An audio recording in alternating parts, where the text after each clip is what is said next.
Hey, what's going on, you guys? VKeep Carnes here with another video for you guys. This time we're doing a review of the Xbox 360 game known as Alan Wake. Now, originally I would show you the game disc and everything that comes with it, but I didn't. I forgot that I was going to do a review on this, so here's proof that I did get GameFly. Unfortunately, there is really no way for me to tell you because I did steal it, so sorry, I can't actually prove that I have the disc, but why lie? There's no reason to lie, but I will be sending this back today because I officially beat it last night. Okay, so my official review of Alan Wake is I'm going to, first I want to talk about the gameplay. The gameplay itself wasn't bad. I'm not going to say it was great, but it wasn't bad either. The whole thing using your flashlight as your primary weapon to ward off the darkness was pretty creative. I did enjoy that aspect of the game. It definitely was an original game to a point. The official shooting and stuff, that was pretty cool, and one of the other things I liked about the game was I liked the fact that they actually licensed some stuff. They had Ford Motor Company in there, they had Verizon Wireless, and they also had Energizer batteries. That was pretty funny, but also very realistic to see some actual name brand real stuff.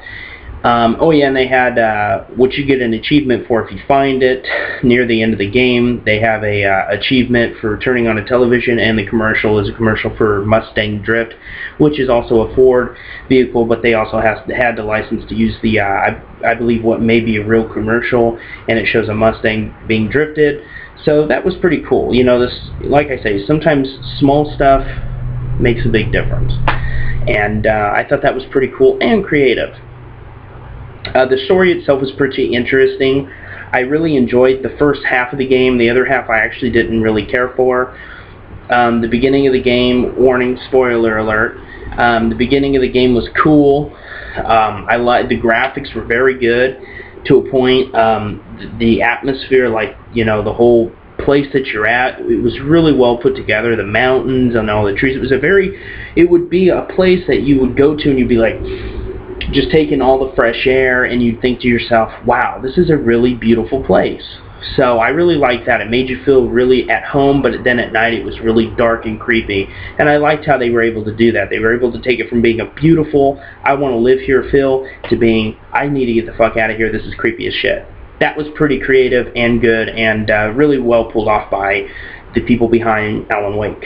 Now, the reason I say I liked the first part of the game and I didn't like the second part is because I thought that the game's difficulty went from being normal, which is what I picked to play it on. I always play my games on normal. I'm not one to play it on hard. I don't feel I need to do that and prove it to anybody that I can beat it on hard.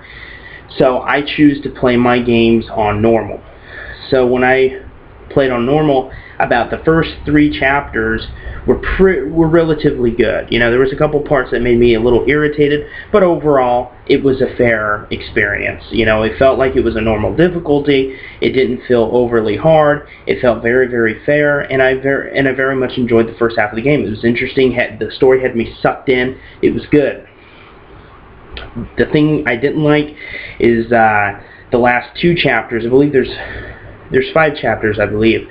The last 2 chapters, yeah, it's 5 chapters. The last 2 chapters were incredibly hard, and if they weren't hard to you, don't be a douchebag and say, oh, you just suck, and all that shit, because I'm just going to delete your comment. But also, that's just stupid. If it was easy for you, then hey, you know what, thumbs up to you. You're a better player than I am then, because I had a really hard time with it, and I have very little patience when it comes to games. If you lived here in this house with me, you would hear me rage. I rage when I play some video games, and this game made me seriously contemplate just not ending the game, but I told myself I have to pull through, I have to beat this game, I want to put a review up on YouTube about it, etc., etc., so I pulled through it, and lo and behold, I was able to beat it. Plus, the game's very repetitive. You know, you're running through a forest all the time, it's always dark and misty, kind of like Silent Hill, but not as well pulled off, and oh, I gotta crack my back, hold up.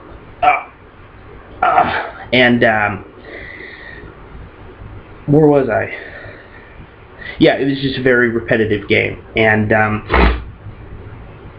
really the combat, it just got repetitive, and sometimes you were just so overwhelmed with enemies. It was just like, oh my god, come on, you know, how many of these fucking guys or creatures, whatever, do I have to fucking kill? But it did have some really cool moments. The voice acting was terrible. I'm going to put that out there right now. I'm not going to whitewash it at all and say, oh, it wasn't bad. No, it was bad. I mean, the guy that did Alan Wake sucked. The woman that did his wife, Alice, her voice acting was subpar. It wasn't as bad as the guy that did Alan Wake, but it still sucked. And the guy that did his friend Barry, his manager Barry, whatever, he was annoying. The voice acting was, well, his was the best done, but why'd they have to pick such an annoying fucking voice? It just made me want to kill him more than the bad guys. I don't know, you know, I rest my case on that. And I did a little researching, and a lot of people said what I said. The game was just too repetitive. The ending was fucking confusing and annoying. And that's the thing about the ending, is that you're just left like, okay, I don't really understand it. It was a very confusing ending, and I don't like confusing endings. I like to know exactly what happened. I don't like to have to go to Yahoo and ask, what did the ending of blah blah blah mean? I like to already fucking know, and I think that was a big letdown on for me. I think that was a big letdown in the game. But overall, from a 1 being terrible and a 5 being an excellent game, I give this game a solid 3 out of 5. I would have given it a 2.5, but the reason I give it such a fair, the reason I put it at fair, 3 means fair, is simply because the game was nothing special to me.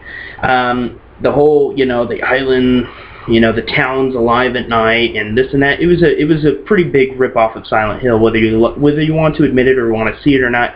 It was a rip-off of Silent Hill, whether you want to admit it or not. I mean, when I'm walking around at night being attacked by these shadowy creatures, I mean, the first thing I thought is, wow, this feels exactly like Silent Hill. And I don't like games that copy each other that big. I mean, it was more than obvious that they ripped it off. So it gets a 3 out of 5 for me.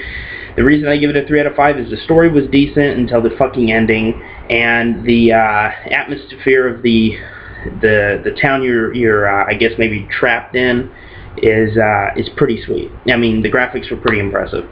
But that's about it, you guys. That's my review of Alan Wake for the Xbox 360.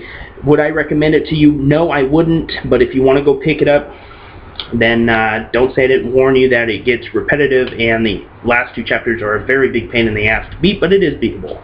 Overall, 3 out of 5 for Alan Wake. This is the Keith Garnes. Please rate, comment, subscribe if you liked what you saw, and I will see you guys in the next. Peace.